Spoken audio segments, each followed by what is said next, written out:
Good morning, Malabites and Malabresses. Good morning, beautiful people of the paradise city of Calabar.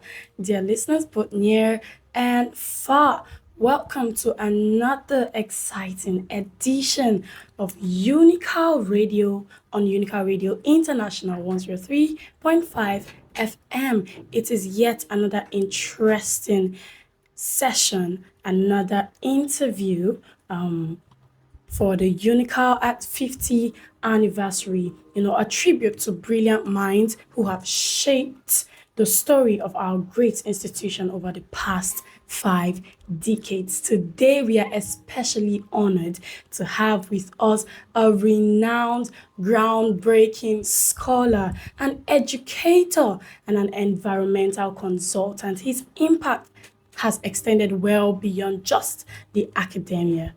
Believe me, you want to know who it is and you want to learn what it is for today. But before I introduce my guest, I want you to stay tuned, stay with us, and listen to a citation. Second class upper division in 1986, along with Master of Science and Doctor of Philosophy degrees in microbiology from the University of Calabar, with a specialized focus on environmental microbiology and biotechnology. He also possesses professional certifications in general health, safety and environment, and health, safety and environment level 3 supervision. He is a professional fellow of the Nigerian Environmental Society and a distinguished academic who delivered the 126th inaugural lecture of the University of Calabar, titled Demystifying the Myth of Unprofitability of Microorganisms, Unraveling their Relevance to Humanity, the Environment, and Renewable Energy Solutions.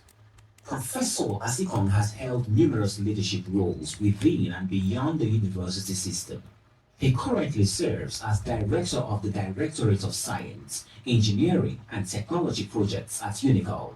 He is also the immediate past Director of the Directorate of Alumni Affairs and previously served as Head of the Department of Microbiology.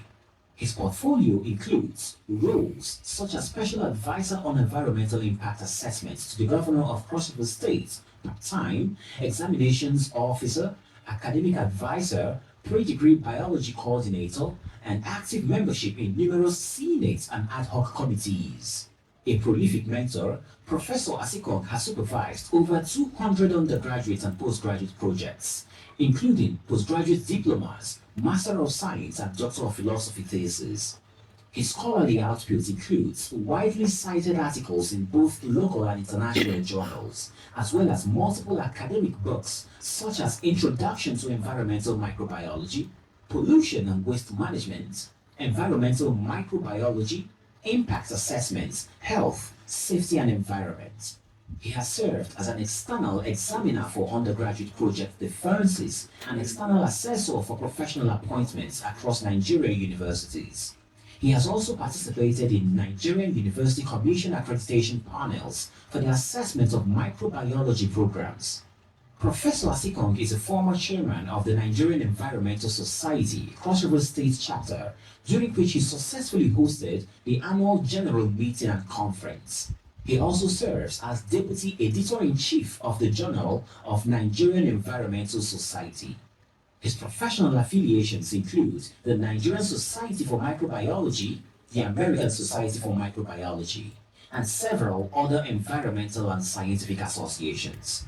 Professor Asikong has earned numerous awards, including Best Science Teacher, National Youth Service Corps State Honor Award, Best Staff Student Relationship Award, Award of Excellence, Environmental Stewardship Award. As an environmental consultant, he specializes in environmental impact assessment and bioremediation. His Doctor of Philosophy thesis, titled Biogas Generation from Water Hyacinths, Cassava Peels, Poultry Droppings and Cow Dung in Cross River State, Nigeria, earned the Step B Innovators of Tomorrow Award and a Cross River State Research Grant, marking a significant contribution to sustainable science and technology in Nigeria. A man of integrity, innovation, and resilience, Professor Asikong is described as focused, articulate, reliable, and visionary. a team player with emotional and physical stability who delivers results on schedule. Beyond academia, he is a devout Christian, happily married to Mrs. Margaret E. Asikong, and blessed with 3 children, Emanuela, Favor, and Divine. Ladies and gentlemen, welcome back. It is with great pleasure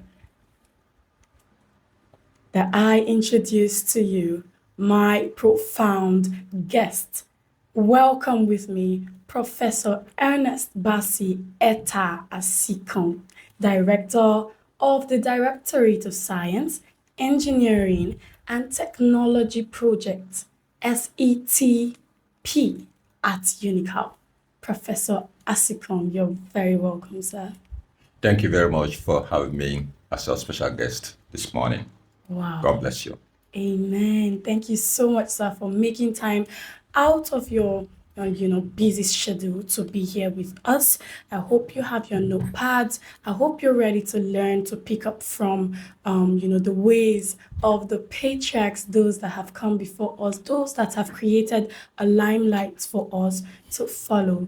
So we're excited to have you, and I'm sure Malabites and Malabresses everywhere they are, and every other person listening to us is itching to know what is it about Professor Asikong. So we've put together a couple of questions to reveal these things, to unfold as we learn from your profound historical and even present way. So we'll start from your early days at UNICAL. We know that UNICAL has grown significantly over the years in terms of academic offerings and infrastructure. So can you please tell us briefly, how was it, in your own time? I think it's safe to say in your own time, because now we are called the Gen Z. It's pretty different. Yeah, that's right. So when you were here as a student at UNICAL, how was it? How was the academic system, the courses that were available, the infrastructure compared to now? Thank you very much. Very interesting question. Thank you, sir. Well, I was admitted into the University of Calabar in 1982. Whoa, 82. Barely 7 years after the establishment of the university in 1975. Wow. And as we came in, we made infrastructure on ground. But our predecessor, maybe the pioneer students, often recounted, the challenges of the formative years, especially at the beginning. Especially the fact that they were hosted in an uncompleted building in Malabo. That's the halls 4, 5, and 6. The buildings were not completed. No facilities, no water, no light, no beds, bushes around. And so they were forced to go and sleep. That is why the name Malabo originated. Wow. Because the life in Malabo as at that time was likened to the situation in Malabo Republic, where Nigerians were being repatriated. Wow. So there was a lot of suffering and pains, and so they likened that environment to Republic of Malabo and the sufferings of Nigerians. And so the name Malabo came, and it has come to stay. And then infrastructures had not developed well, but as we came on board, infrastructure had actually improved significantly. And then in 1982 to 1986, when I graduated, yes, the facilities had developed. The hostels were well kept. In fact, as at that time, we had people who came to dress our beds. Wow. As we left the hostel, people came in, dressed our beds, swept the rooms, replaced the mattresses, and then the bed sheets, and blankets. Think about new pillowcases to sleep on. So you come back seeing your bed clean. Immaculately clean. And then even as at that time, food was served by government. You just walk into the hostel with 50 naira, 50 kobo, and you eat satisfactorily. Kobo? Yes, I'm telling you, 50 kobo, because a coupon, filled coupon, meal coupon. Yes, that time, the only challenge we had that time was that all the activities were confined to the main campus. Okay. Because all the hostels were there, and then all the other academic activities and administrative were confined to where we have the UNICAL Radio, Yes. which was called Duketown Campus. Oh, wow. Yes, so activities were all here, and then we now moved to Malabo for other, other recreation activities and other things. And so you can imagine being confined here and then going back. And then a major challenge you had then was moving back from here to the hostel. There were no taxis. Oh, no shuttles. No shuttles. Wow. So you trek, and then at that time there was a graveyard along Goldie area, en route to Malabo. Wow. It's a graveyard there. So we were traversing through that graveyard. Very frightening experiences. We come back from lectures, going back from lectures and practical, going back to the hostel. Sometimes you meet strange people around along the road. So those were very frightening challenges. But then we braced up, encouraged ourselves, and were able, to graduate by God's special grace. Like I told you, that time we have War 1, 2, 3, 4, 5, and 6, and maybe Hall 8, 7, and 8, which hosted the female hostel. Wow. And where we are hosting UNICAL Radio used to be Hall 1. Hall 1, and where female students were hosted here. Yeah. It used to be a hotspot. This is where we are staying. Oh, wow. I can see now that is a studio, and I'm really impressed that people have improved massively. Thank you so much. So thank you very much for this opportunity. Thank you, sir. We are honored to have you. Thank wow, you. I can see, it's been a lot. It's way different from then and now. UNICAL Radio was Hall 1, the hotspots, like you called it. Yes, was it called hotspots because, it was the female hostel? Well, maybe if I can add, anywhere females are, there will also be, anywhere honey is, you always have bees beautiful around, malabresses. For those who wanted the honeys, they were always hanging around. Well, it was a very attractive environment, and then, but thank God that now infrastructures have improved. You have several hostels now. You have commuters. You can move here and here, and then lectures are distributed to close to the environment, to other parts of the environment. Yes, we have extended to other permanent sites, and wish to commend successive administration that have helped to improve the infrastructure that we are all enjoying, and both as students and staff. Yes, sir.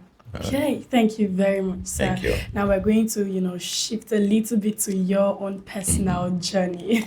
Thank you. Professor Asikong, I really like your name, sir. Your distinguished career stands as a beacon of what is possible when passion meets purpose. From trailblazing environmental microbiology research to mentoring the next generation of scientists. Could you take us back to the beginning, from the very, very beginning, your early education, university years? What exactly was it that, ignited the interest for microbiology and the environment generally? Yeah, thank you very much. As a beginner, I will say very challenging, having come from a background, maybe let me say not too rich background, not too, comfortable background. So primary school, yes, very challenging, but we were able to graduate from primary school in 1975, and though you were not born then. I wasn't. Okay, I was still trying to, in the invisible world. Yes, by God's grace, secondary school, very challenging too, but I happened to have graduated from secondary school in 1980. Yes, from Agbo Comprehensive Secondary School, Egboronyi. My primary school was in my hometown, Itigidi, in Abi local government area. From there, I never thought of going to the university, honestly. Wow. Yes. Reason, after graduation, we're all here in Calabar, roaming around the street with applications from one offices to the other, trying to make ends meet. But luckily, one day, I went to Cross River Radio, then to look for a job. Okay. And then God ordered my step to meet a destiny helper. Wow. Somebody who is not my biological relation. They saw my application and said, young man, you need to further your education. I said, I was really not interested. I said, if you knew my background, you wouldn't even suggest that. Because, yes, looking backward, who will pay your school fees and other charges and other whatnot. And he told me University of Calabar had just advertised spaces for pre-degree programs. That time it was remedial, we used to call it. Yeah. And I want you to be interested. I was still looking at my background. Before he knew, he opened his drawer, and gave me a check A check. to go and cash the money and buy the form, Wow. which I did reluctantly. Reluctantly. Bought the form, filled it, and completed it, and I forgot about it, and then went about looking for my job, which You was of continued more the interest to quest. me then. Yes. Yes, and at the end, eventually the admission came, Wow. and then admissions were published in newspapers. So yes, many people saw the admission and came and told me, I said, please leave that thing. And then eventually, it was true. Well, I got the admission to do pre-degree, remedial then, by God's special grace. And after 1 year, I graduated.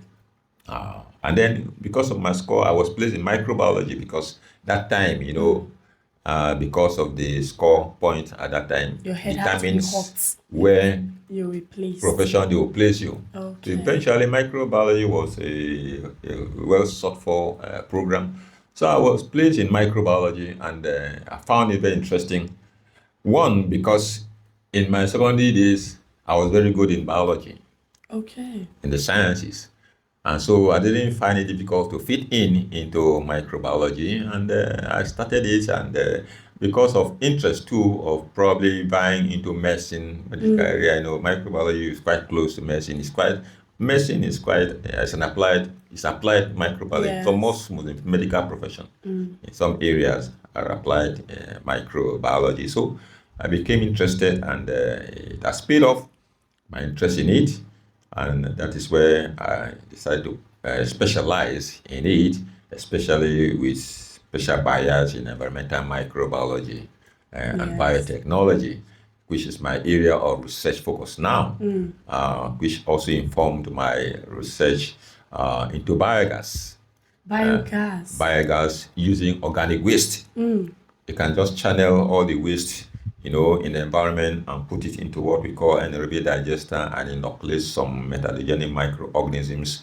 And within 3 weeks and 1 month, you find out that gas is generated that you can use in cooking and powering generators, and you can even use it to drive other facilities around.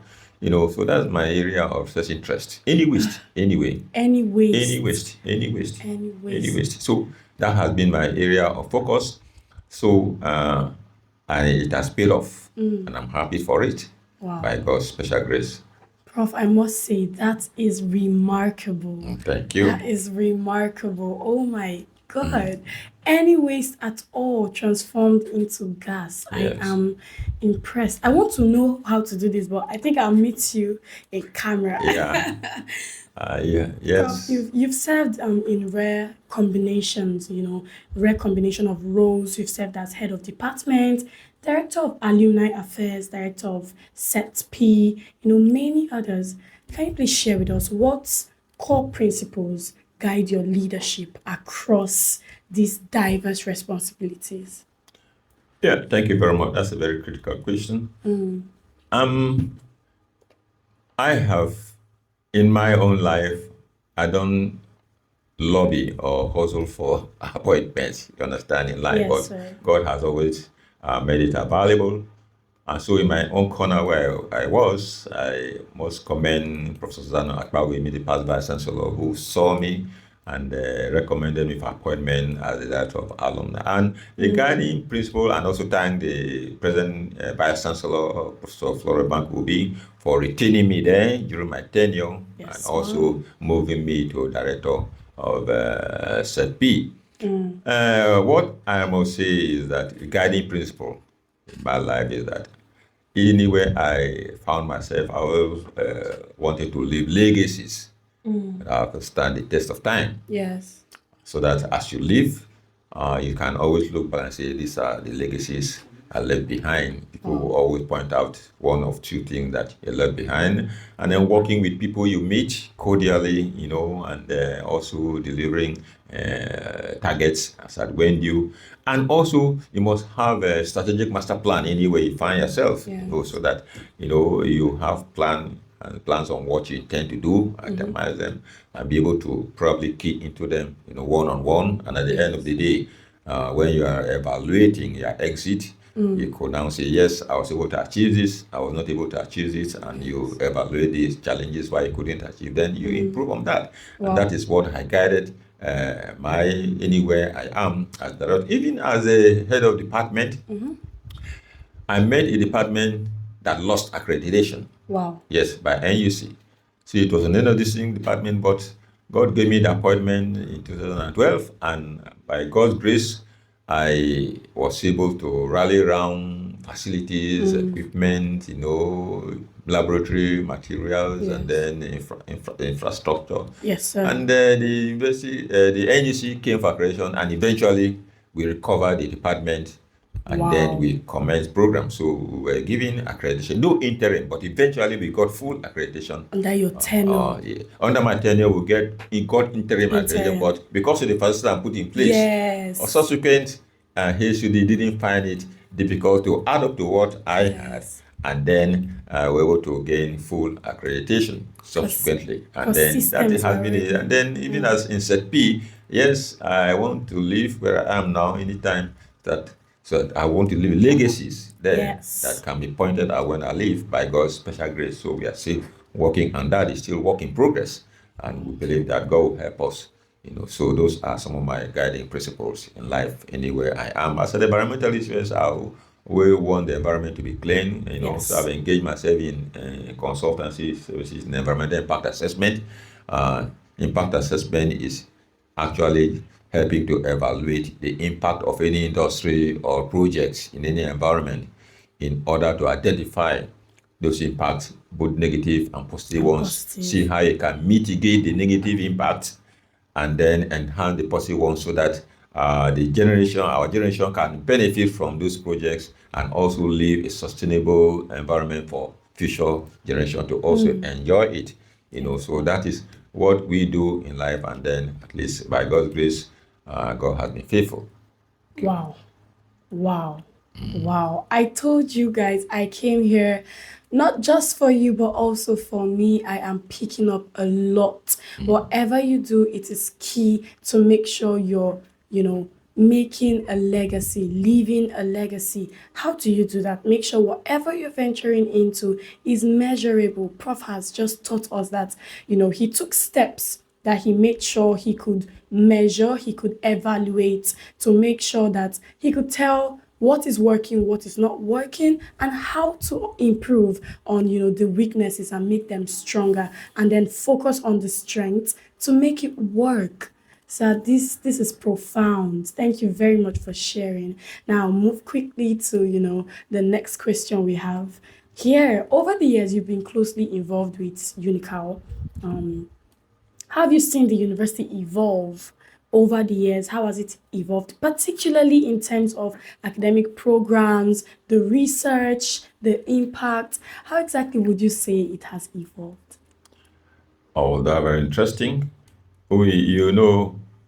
Just like you asked in the formative stages of the university, yes, sir. The university inherited 3 faculties. Wow. From the University of Nigeria, Nsukka. And then that was Faculty of Arts, Faculty of Social Science, and Faculty of Sciences. And those faculties evolved with time. In 1981, faculties of Law, Education, and College of Medicine were added. Then 1981 through 82, Faculty of Agriculture was added. And then it has evolved, to subsequent vice chancellors continue to upgrade these faculties and programs as the university kept expanding. Yes. And at 50 years now, kudos to our incumbent vice chancellor, 11th vice chancellor, first female vice chancellor, Professor Florence Banko Obi. As I speak, We now have 21 faculties. 21 faculties in the university. We have 3 colleges. And then we have 5 institutes. We also have several administrative and academic directorates and 123 departments and faculties in the University of Calabar. 123. Yeah, departments and faculties. And then particularly in my own faculty, Faculty of Science, where I was admitted, and then my department was biological sciences, and my unit, microbiology, was a unit in the Department of Microbiology. And that time we were together as science, and we have 4 or 5 departments. But that Faculty of Science has now metamorphosed to 2 very promising faculties. Faculty of Biological Sciences, Yes. which now have 6 programs in the department, and then Faculty of Physical Science, which has 7 to 8 programs, rolling. So you can see one faculty and barely 5 departments now metamorphosing to 2 major faculties, and then over 11 or even 15 departments. So you can see the university has evolved tremendously. I must commend the current Vice Chancellor, who is working hard. As I speak, I'm a member of the Committee of Deans, and more programs are coming, for approval, for NUC verification, and so that we can have more programs, because the admission to university is expanding. And as admission expands, you expect that programs should also expand. Yes, sir. So that we can accommodate all the students. You can see many students that take JAM, barely 10% are admitted. So if you don't expand program, how can you accommodate these youths that are yearning, to expand and update their knowledge? Yes. So the university is expanding, and we hope that by God's grace, the infrastructures will be improved, at least to accommodate the programs and also the number of students that are coming in. With that, at least you can balance the equation. But I want to thank the current administration that is really trying to expand the facilities on ground to be able to accommodate the programs and the students that are coming in. Yes, sir. Thank you very much for, breaking it down in details for us to understand. A big appreciation to the mommy of the University of Calabar. I'm talking about the Vice Chancellor, amiable Vice Chancellor, Professor Banku Obi. Yes, a renowned work she's doing, profound in many different ways, expanding programs, making sure that the University of Calabar can accommodate as many youth as possible. Thank you so much, Ma, for your tremendous work. Tremendous is the word. Thank you so much, Ma. So we'll move on to the next. As UNICAL marks its 50th anniversary, what reflections do you have on the university's journey? How significant is this celebration? Because I sat down pondering one time, and I'm like, it's all of the profound individuals, the professors, all of the achievements, all of the things we've heard you people do. It's mind-blowing. It's like you people don't relent. You didn't stop. You're not stopping. You're breaking records. You're setting the pace, for us to follow. It's really remarkable. And what if this Gen Z come along and someone is, sitting on the seat as the VC, and they're like, what? Anniversaries are irrelevant. We don't need it anymore. So this is where your insight to us comes in. What legacy would you like to see endure for the next 50 years? Thank you very much. On this note, I must commend our Vice Chancellor, Professor Florent Bapobi, Yes. who took the bold initiative to make sure we celebrated the 50th anniversary. Just like you said, other ambassadors could have just said, what is it? Given the enormous financial involvement, energy, manpower input, and the challenges of contacting people to come in. Yes. But I must tell you, the UNICAL as 50 celebration has helped to prove the vision, the mission, and the philosophy of the university. Yes. Of course, you know that the vision of the university is to be a center of excellence, to produce globally competitive graduates Yes. that can contribute significantly to society, To both society. local and national and international levels. And also, it also has the mission of also producing high quality graduates Yes, in sir. focal areas of learning, both in theory, practice, and in temporary skills Yes, sir. in the world of work, in a conducive environment through research and also through teaching. And you also agree with that the philosophy has been to pursue knowledge, pursuit of knowledge, for entertainment, for enlightenment, and for freedom, Yes, sir. which the university has proved Yes. with the UNICAL at 50 celebration. The university was able to gather all its products from far and near to come to the University of Calabar to showcase over these 50 years what have we been able to achieve, what manpower have we been able to contribute to society, how are they impacting to society, how competitive have they been, pairing them alongside with graduates from other universities. And you agree with me that we didn't fare badly. No. For instance, you saw the galaxy of intellectuals that came in, Yes. captains of industries, Yes, sir. and then people that are impacting the society now have impacted the system also. The Senate president, the number 3 citizen of this country, is the product of this From university. UNICAL. Yes, sir. Yes, sir. His Excellency Senator Godswill Akpabio, the Deputy Speaker of House of Rep, It's from a product of Right, university. Honorable Benjamin, it's a product of the University of Yes, sir. Calabar. Yes. We also have Justice Agim, who is sitting in the Supreme Court, the highest, decision-making body in the judiciary of this nation. Yes. We have professors, distinguished professors, renowned professors in the society, captains of industries like Dr. Ojaku, who is a product of the university, the CEO of Setplant, oil. And, if you ask me, did they fare well? Have they have they contributed significantly to the development? Yes, they Of course have. they have. Yes, sir. Of course, to have number 3 city is not an issue. At So, all. and they came, they respected the invite and came.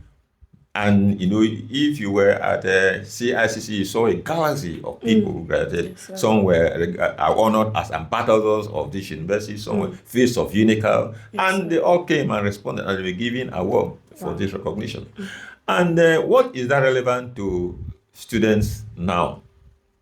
It shows that UNICAL has produced this. If you work hard as they did, you also be Yes. like them. Yes. So it will help them to learn, to know that UNICAL is not a scam.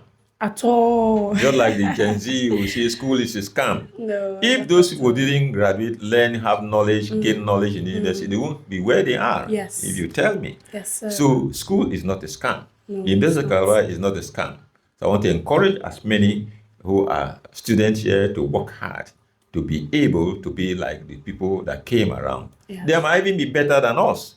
At least we have been able to make impact even in the research during the COVID-19. The UNICAL product in medical was able to convince the world that I can use chloroquine to cure Wow. COVID-19. Wow. And it was all the talk of the whole world. Even the vaccine for COVID-19, a UNICAL product is part of the research that produced that vaccine. A graduate of this university. Mind blowing. In the International Court of Justice, you have UNICAL product at the International Court of Justice. Many products of UNICAL have been chief judges of different countries across the globe. So I can go on and name it. So that is to teach those who are present that yes, if you work hard, you can be like this, one of these, and even do better. The program, added with convocation ceremonies, just to incorporate the students who are graduating. Yes. And then we also had a colloquium which helped to elaborate the impactful 50 years of UNICAL, to knowledge and to humanity. And then we also have interactive session with staff of the university who are graduates to tell them, yes, this is where we are. How can we promote the image of the university to the world? And then from there, moving ahead in the next 50 years. Yes. Where do you want UNICAL to be? And if we are alive to meet that, I know it will be wow. It will be tremendous.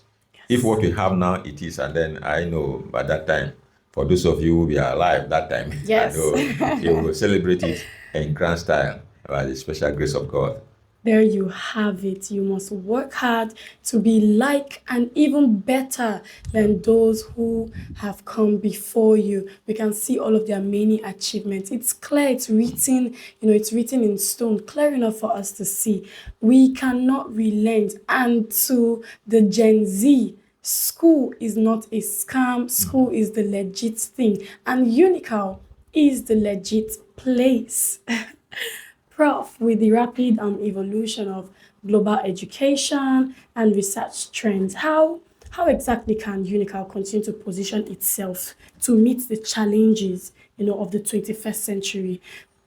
I can say, the problems that existed then in your time is different from what we see now. Yeah, a little bit, but yeah, right. Yes. So how can UNICAL position itself to meet the challenges of the 21st century? What key areas of focus or ideas do you believe is crucial for shaping the future of the university? Thank you very much. Yes, like we know, the world is gradually becoming a global village. Yes, sir. A digital community, highly digitalized. And must tell you must key in to be able to cope. Yes, so definitely. Yes, the university is not doing badly. I can tell you for free, especially the program on Smart Campus. What does it mean to improve the internet connectivity within the campus such that you can stay anywhere and receive lectures and learn, from the university, And so the university is working hard on that, but there's need to make it more viable. Current administration has tried to see how that Smart Campus can be more effective and successful. And I think if we perfect on that, it will help us to, at least the student and the staff, to learn from any distance. Distance will no longer be a barrier. I can appreciate the current Vice Chancellor for initiating the establishment of online distance learning program in the university, starting from some courses. And many people are keying into it. So they can learn from anywhere in the world. And it's receiving attention. It has been accredited, and many people are keying into it. So with that, students can learn from far and near.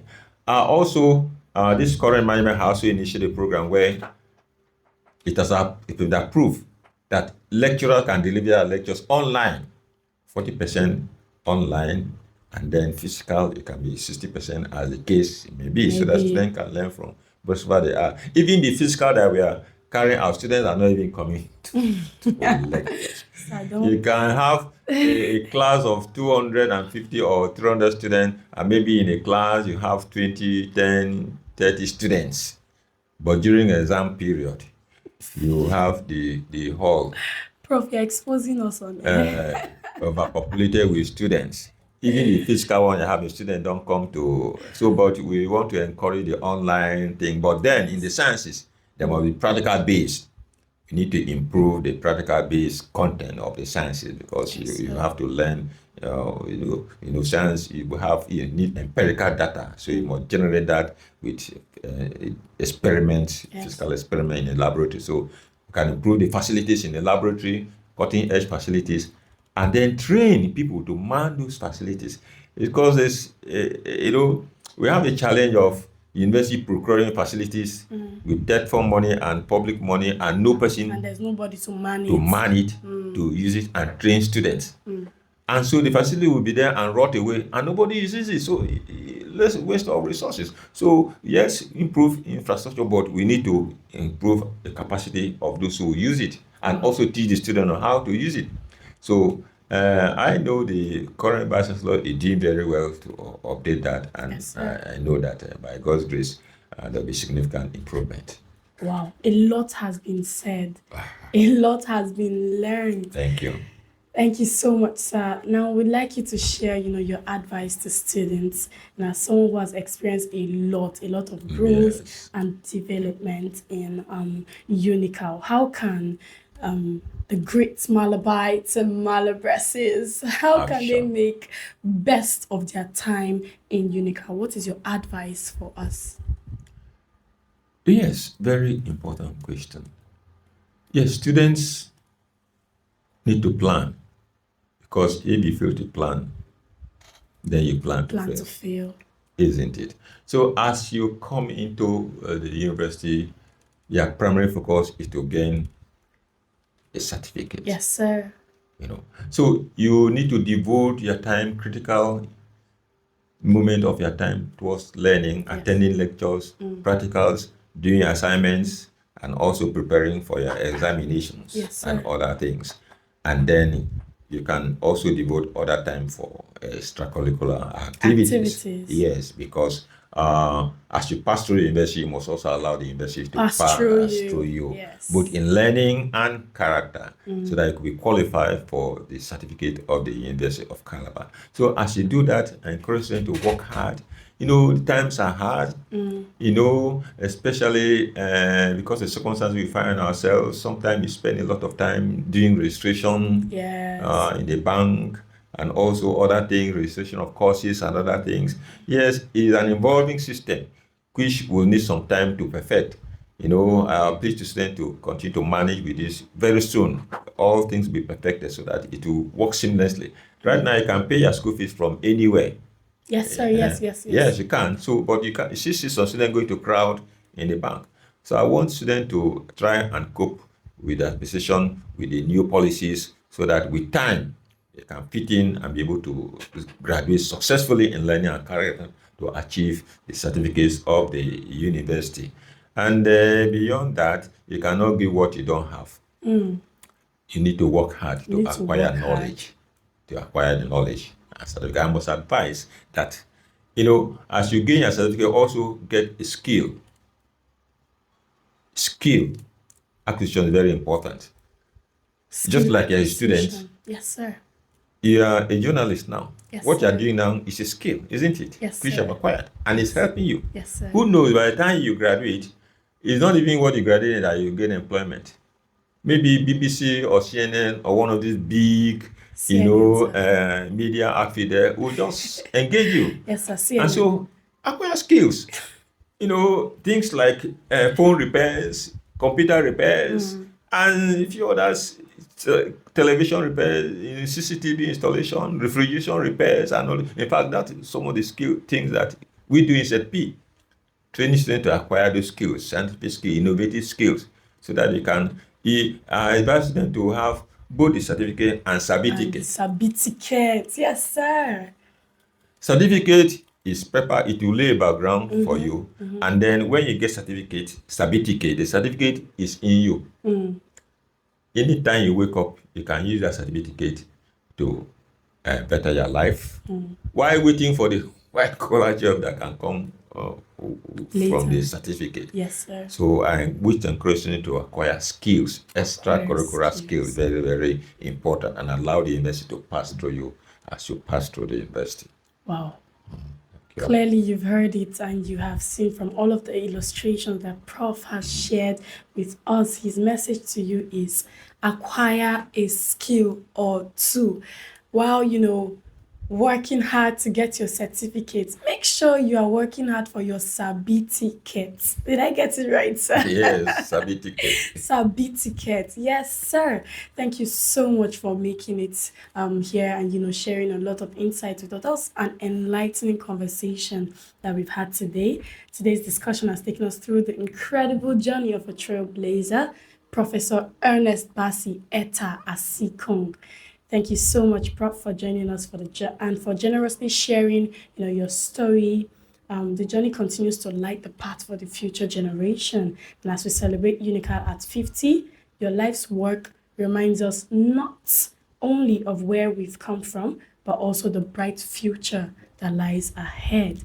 We are deeply grateful for your unwavering dedication and want to give a big thank you to the entire team of UNICAL Radio International 103.5 FM for making this special edition a success. Your legacy is a statement of power. This session has been presented to you by Energia Wisdom Chinechirim. I want you to sit back. I want you to stay tuned for the rest of the programs we have packaged for you today. Thank you for listening.